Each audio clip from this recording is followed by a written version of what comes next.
ऋषियावर रामचंद्र की जय। जहां कहीं शुभ कार्य होता है तो उस शुभ कार्य में विघ्न डालने वाले भी मौजूद होते हैं। और ये जो विघ्न डालते हैं ये अपने लोग होते हैं।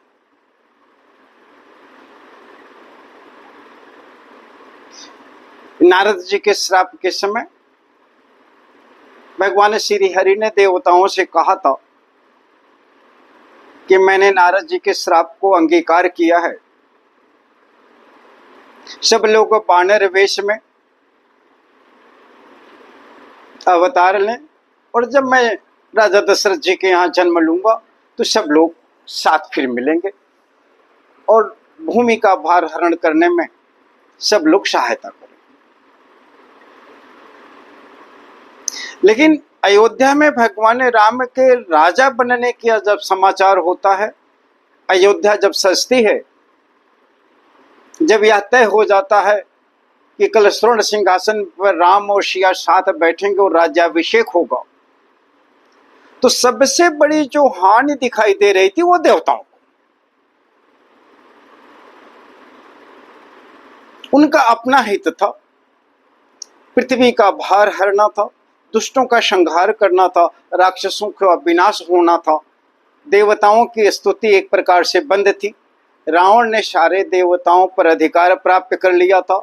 इंद्र का स्वर्ग रावण के पुत्र ने जीत लिया था। एक तरह से देवता स्वतंत्र नहीं थे।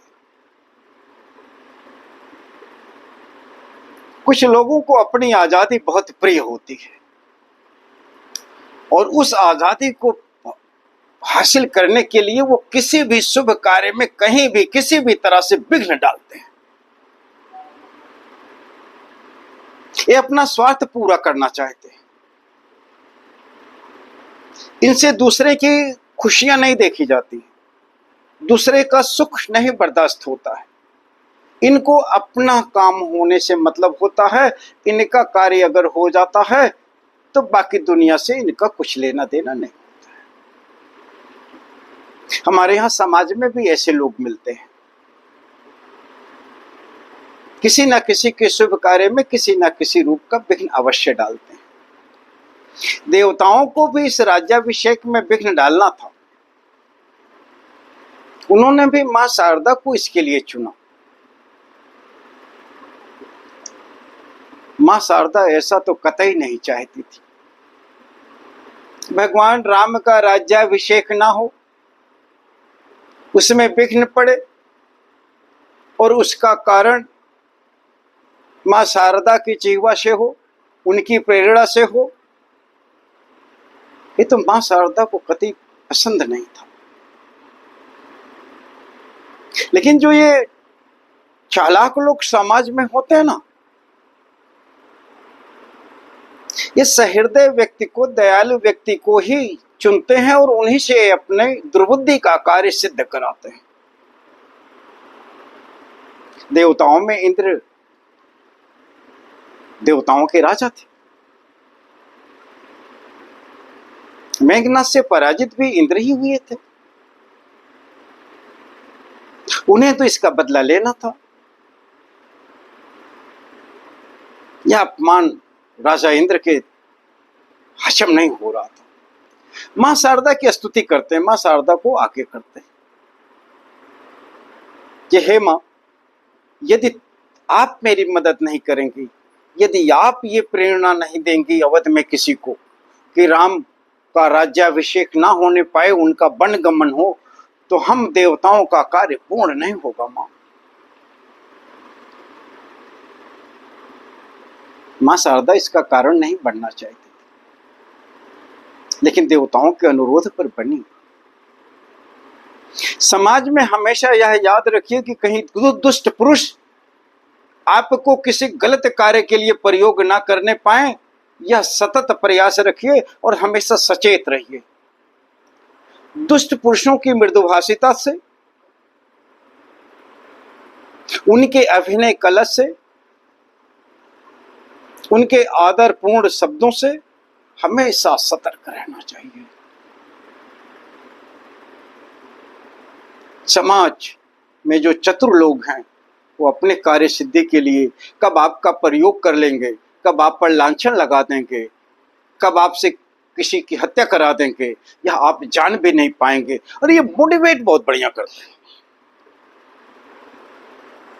कभी आपकी प्रशंसा करके, कभी आपके अहित की बात बता करके, कभी आपके हित की बात बता करके, ये आपको किसी दूसरे के प्रति इस्तेमाल कर ही लेंगे।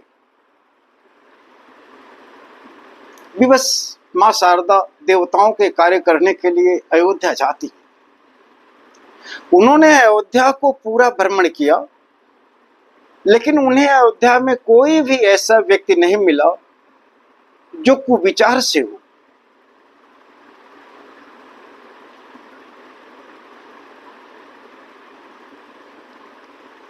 बुद्धिमान व्यक्ति हमेशा ऐसे व्यक्ति का चुनाव करते हैं जो स्वभावतः मूर्ख, सताया हुआ, कटुवाणी बोलने वाला, अभिनय कला में निपुण हो, जिसके आंसू बढ़िया गिर सकते हो, जो अकारण ही रो सकता हो, किसी दूसरे को अपने प्रभाव में लाने के लिए कोई भी अभिनय कर सकता हो।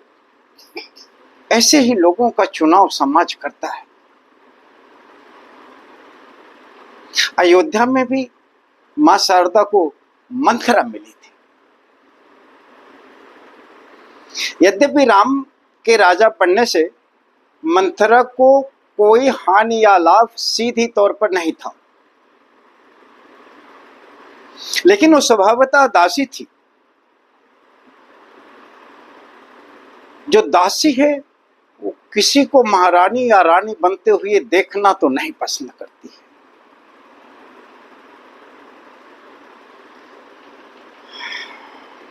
जो सब खुद अपने जीवन में असफल हुआ हो, वो किसी को सफल होते हुए नहीं देखना चाहता।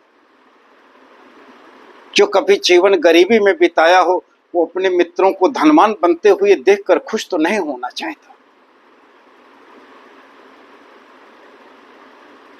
जिसमें दासत्व भाव होता है, वह दूसरे की उपलब्धि पर तो प्रसन्न ही नहीं होना चाहता, खास करके यदि वह दूसरा वो व्यक्ति हो जो उसके स्वामी ना हो।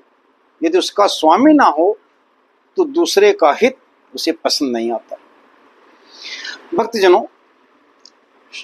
मंथरा का प्रसंग अपने जीवन में बहुत कुछ सिखाता है। महारानी कैकेयी को राम अति प्रिय थे, भरत से भी अधिक प्रिय थे। महाराजा दशरथ की सबसे चहेती रानी थी। राज्य संचालन में भी महाराजा दशरथ कैकेयी से राय लिया करते थे। यहां तक कि महाराजा दशरथ कैकेयी के शयन कक्ष में ही शयन करते थे। उनकी बहुत प्रिय थी। उनकी दासी थी ये मंथरा।